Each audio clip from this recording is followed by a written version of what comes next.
تمہیں دینے کے لیے کچھ نہیں ہے۔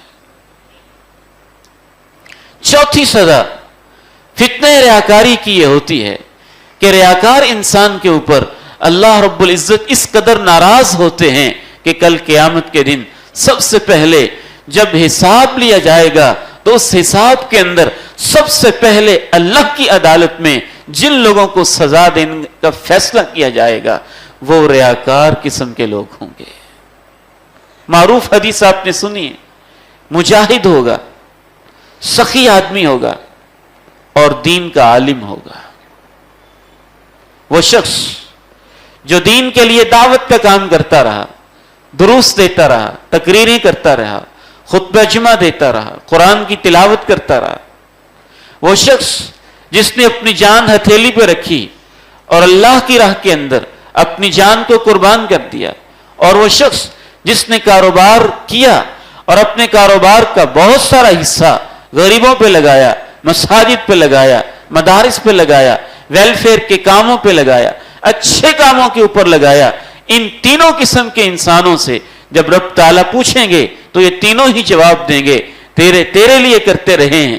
رب فرمائیں گے تم جھوٹ بولتے ہو۔ کونین کے تاجدار آمنہ کے لال ارشاد فرماتے ہیں پتہ یہ چلتا ہے اس حدیث سے کہ سب سے پہلے ان تینوں کو گھسیٹ کے الٹا کر کے جہنم کے اندر ان کو داخل کیا جائے گا، اور سب سے پہلے افتتاح جہنم کا ان لوگوں کے ساتھ کیا جائے گا۔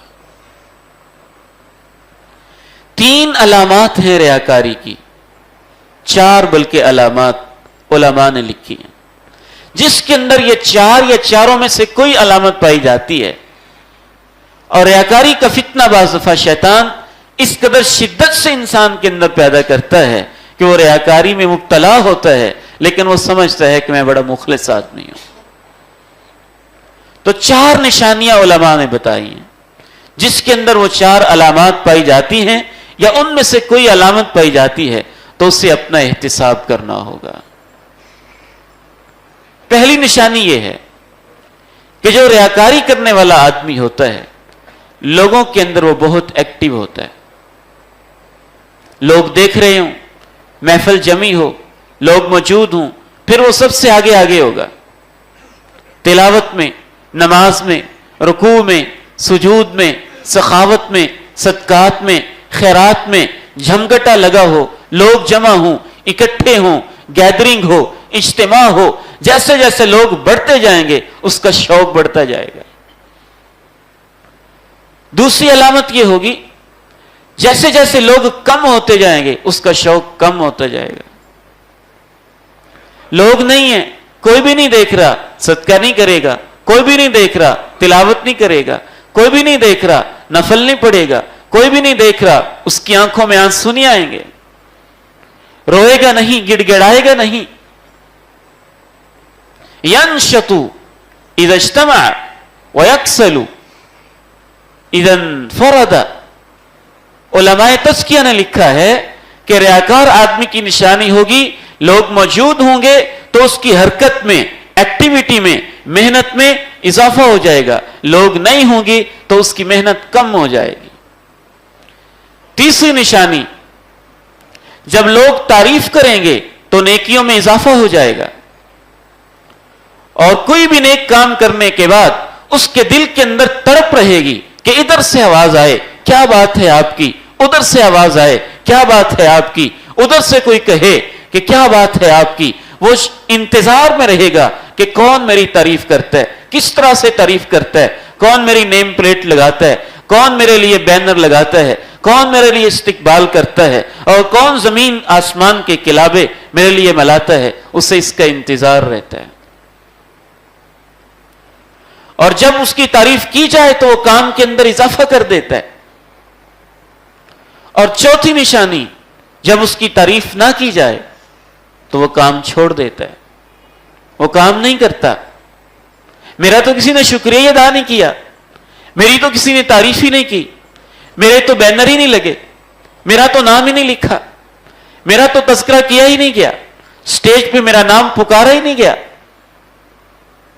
یہ چار بنیادی نشانیاں ہیں ریاکاری کرنے والے انسان کی۔ آخری 5 منٹ کے اندر ہم اس بات کو ڈسکس کریں گے کہ ہم اس کا علاج کیسے کر سکتے ہیں. فتنہ ریاکاری کے بنیادی جو اسباب ہیں وہ 3 ہیں. اگر ان 3 اسباب کا ہم علاج کر لیں تو ریاکاری کا علاج ہو جائے گا. پہلا سبب ہوتا ہے لوگوں کی تعریف کی خواہش. جس وجہ سے بندہ ریاکاری کرتا ہے، لوگ میری تعریف کریں، مجھے عزت ملے، مجھے مقام ملے، مجھے شہرت ملے، میرا نام بلند ہو. دوسری وجہ ریاکاری کی لوگوں کی مذمت کا خوف کہ اگر میں نے مالدار ہونے کے باوجود سخاوت نہ کی، لوگ کہیں گے بڑا بخیل ہے. بہت اچھی تقریر نہ کی تو لوگ کہیں گے اس کو تقریر نہیں آتی. بہت اچھی تلاوت نہ کی، لوگ کہیں گے اس کی آواز کیسی بدی سی ہے. لوگوں کی مذمت کا خوف. اور تیسری وجہ مال کی حرص. دینی کام کر کے لوگوں بنیادی نیت یہ رکھنا کہ مجھے پیسے ملیں. کام دین کا ہو لیکن کرنا دنیا کے لیے اور صرف اس نیت سے کہ مجھے پیسے ملے، رقم ملے. یہ 3 بنیادی اسباب ہوتے ہیں ریاکاری کے.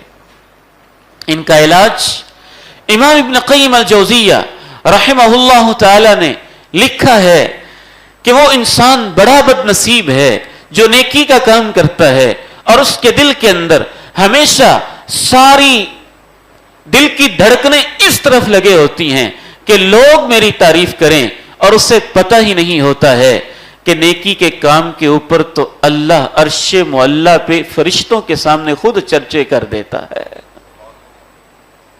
نیکی کا کام تو ایسا کام ہوتا ہے کہ جب بندہ یہ کام کرتا ہے تو ملائے اعلیٰ میں اس کے تذکرے ہوتے ہیں، رب اس کے تذکرے کرتا ہے، فرشتے اس کے تذکرے کرتا ہے. مثال کے طور پر اگر آپ کو پتا ہو کہ وزیر اعظم مجھے دیکھ رہا ہے اور وہ میری تعریف کرے گا، وہ مجھے انعام بھی دے گا، بیوقوف ہوگا وہ انسان جو وزیر اعظم کی موجودگی میں یہ کہے کہ یہ چوکیدار میری تعریف کرے. انسانوں کی کیا حیثیت ہے جب انسان یہ سوچ لے کہ نیکی کے کام کے اوپر تو اللہ میری تعریف کرے گا، وہ آسمانوں میں میرے چرچے کرے گا، وہ میری شہرتیں کرے گا، تو انسان کے اندر یہ لوگوں سے تعریف سننے کا شوق ختم ہو جاتا ہے. اس کے دل میں یہ ولولہ پیدا ہو جائے، یہ جذبہ پیدا ہو جائے کہ رب تعالیٰ میرے تذکرے کرتا ہے، وہ میرے چرچے کرتا ہے. اللہ کے پیغمبر علیہ الصلوۃ والسلام ارشاد فرماتے ہیں بعض لوگوں سے تو اللہ اس قدر محبت کرتا ہے، ان اللہ وملائکتہ واہل السماوات والارضین لا یصلون علی معلم الناس الخیر. جب کوئی لوگوں کو خیر کی تعلیم دیتا ہے، علم آگے پھیلاتا ہے، اللہ اس پہ رحمت بھیج رہا ہوتا ہے، فرشتے اس کے لیے دعائیں کرتے ہیں، 7 آسمان اور 7 زمینوں کی مخلوقات بھی اللہ اس کے لیے دعاؤں پہ لگا دیتا ہے. تو کتنا بد نصیب ہوگا وہ انسان جو اللہ کی تعریفیں سننے کی بجائے لوگوں کی طرف سے تعریفیں سننے کے شوق میں ہو. امام ابن قیم الجوزیہ رحمہ اللہ تعالی مزید یہ ارشاد فرماتے ہیں کہ فرض کیا ٹھیک ہے آپ کا مقصد پورا ہو گیا، لوگوں نے تعریف کر لی، آپ کو شہرتیں مل گئیں، آپ کا مقام بلند ہو گیا، بڑے سارے نام آپ کے لکھے جانے لگے، نیم پلیٹس آپ کی لگ گئیں، لوگوں کے اندر آپ کے چرچے ہو گئے، آپ کا سٹیٹس بن بھی گیا. لیکن ان ساری تعریفوں کے کیا فائدے جب قیامت کے دن پوری دنیا کے سامنے اللہ ذلیل کر کے الٹا کر کے جہنم میں پھینک دیں گے. اس ساری شہرت کا فائدہ ہی نہیں ہوگا، اس سارے مقام و مرتبے کا فائدہ ہی نہیں ہوگا. اور تیسری وجہ جو انسان کے اندر پیدا ہوتی ہے ریاکاری کے فتنے میں مبتلا ہونے کی، وہ مال کی حرص ہے. امام ابن قیم الجوزیہ رحمہ اللہ تعالی ارشاد فرماتے ہیں اگر بندہ یہ سمجھ لے کہ اللہ رب العزت ایک ایک نیکی کے بدلے میں مجھے کتنا اجر دینے والا ہے، وہ اتنا رحیم و کریم ہے، آپ اس کے دین کی سوچ بھی سوچتے ہیں تو وہ ثواب دیتا ہے، حرکت بھی کرتے ہیں تو ثواب دیتا ہے، جنبش بھی کرتے ہیں تو ثواب دیتا ہے، بول بھی بولتے ہیں تو ثواب دیتا ہے، اور ثواب کے اندر دیتا بھی وہ جنت ہے اور جنت کی وہ نعمتیں ہیں اور وہ حور و غلمان اور خدام دیتا ہے، وہ جنت کے آب خورے اور جام دیتا ہے جس جنت کی حور کا ایک دوپٹہ بھی لیا جائے تو پوری دنیا اس کی قیمت نہیں بن سکتی ہے. کتنا بیوقوف اور احمق انسان ہوگا جو اللہ کی باقی رہنے والی جنت کی نعمت کی لالچ رکھنے کے بجائے وہ دنیا اور عارضی فانی دنیا کی لالچ کی وجہ سے نیکی کے کام کر رہا ہوتا ہے. تو آئیے اللہ تعالیٰ سے دعا گو ہیں کہ وہ مجھے اور آپ کو اخلاص کی نعمت نصیب فرمائے. ریاکاری کے حوالے سے ہر وقت اپنا جائزہ لینے کی توفیق دے. جتنا ریاکار انسان ہوتا ہے اتنا ہی وہ ریاکاری سے بے خوف اور نہ ڈر ہوتا ہے. یہ اس کی سزا ہوتی دنیا کے اندر ہی کہ وہ ریاکاری کے بت کے اندر اتنا غرق ہو چکا ہوتا ہے کہ اسے ریاکاری سے ڈر بھی نہیں لگتا. اور جس قدر انسان ریاکاری سے ڈرنے والا ہوتا ہے کم از کم اس بات کی نشانی ہوتی ہے کہ اسے اخلاص کی پہچان اور فکر تو ہے نا. پھر وہ اس کے لیے کوشش اور جتن کرتا ہے. امام سفیان رحمہ اللہ تعالی اور امام فضیل ابن عیاض رحمہ اللہ تعالی ایک جگہ اکٹھے ہوئے. آخرت کا تذکرہ ہوا, دونوں روتے رہے, آنکھوں سے آنسو بہتے رہے. جب فارغ ہوئے حضرت فضیل ابن عیاض نے کہا, سفیان کیا بات ہے, آج ہماری محفل کتنی اچھی تھی. امام فضیل ابن عیاض رحمہ اللہ نے کہا, جناب سفیان آپ کہتے ہیں کتنی اچھی تھی, مجھے ڈر لگتا ہے کہ آج کی محفل سب سے بری نہ بن جائے. کہا کیوں؟ کہا اس لیے کہ میرے اندر جتنا تقویٰ تھا وہ میں نے تمہیں دکھا دیا, تمہارے اندر جتنا تقویٰ تھا تم نے مجھے دکھا دیا. ڈر لگتا ہے کہ کہیں ہم اس محفل میں ایک دوسرے کی عبادت تو نہیں کرتے رہے, یعنی ایک دوسرے کو دکھانے کے لیے تو ہم نیکی نہیں کرتے رہے. اس کا یہ مطلب نہیں ہے کہ انسان دوسروں کے سامنے آنسو بہا نہیں سکتا ہے یا رو نہیں سکتا ہے. اللہ کے پیغمبر سے رونا ثابت ہے, صحابہ کرام سے رونا ثابت ہے. حضرت عمر اس قدر روئے کہ ان کے رونے کی ہچکی کی آواز آخری صف کے اندر سنائی دی تھی. کونین کے تاجدار آمنہ کے لال اس قدر روئے کہ صحابہ کے سامنے وہ مٹی جہاں پہ آپ بیٹھے ہوئے تھے قبرستان کے اندر وہ آپ کے آنسوں سے بھیگ گئی. صحابہ بھی روتے رہے. لیکن اس کا یہ مطلب ضرور ہے کہ محفل اور گیدرنگ کے اندر کبھی بھی تکلف کے ساتھ رونے کی کوشش نہ کریں. امام سفیان ثوری فرمایا کرتے تھے, رونے کی 10 قسمیں ہیں, ان میں سے 9 قسمیں غیر اللہ کے لیے ہوتی ہیں اور صرف 1 قسم اللہ کے لیے ہوتی ہے. جس کو وہ نصیب ہو جائے اسی کا رونا اللہ کی رضا کے لیے ہوتا ہے. اللہ تعالیٰ سے دعا ہے مجھے اور آپ کو اس عظیم اور بدترین فتنے سے محفوظ فرمائے. اخلاص کی نعمت اللہ مجھے اور آپ کو نصیب فرمائے. اور اس کا ایک بہت بڑا علاج یہ بھی ہے کہ جتنی نیکیاں آپ لوگوں کے سامنے کرتے ہیں کوشش کیا کریں کہ اس سے زیادہ چھپ کے کیا کریں. چھپ کے تنہائیوں کے اندر نیکیاں کرنا. جتنی نماز لوگوں کے سامنے پڑھتے ہیں کوشش کریں اس سے زیادہ تنہائی میں پڑھیں. جتنا صدقہ سب کے سامنے ہوتا ہے کوشش ہو اس سے زیادہ تنہائیوں میں ہو. جس قدر دعا لوگوں کے سامنے ہے کوشش ہو اس سے زیادہ تنہائی اور خلوت میں ہو. تو جس کو تنہائیوں کے اندر نیکیاں نصیب ہیں, خلوتیں نصیب ہیں, نیک چیزیں نصیب ہیں, انشاءاللہ امید ہے کہ وہ ریاکاری سے محفوظ ہے. اللہ میری اور آپ کی حفاظت فرمائے. وآخر دعوانا ان الحمدللہ رب العالمین. سبحانک اللہم و بحمدک اشہد ان لا الہ الا انت استغفرک واتوب الیک.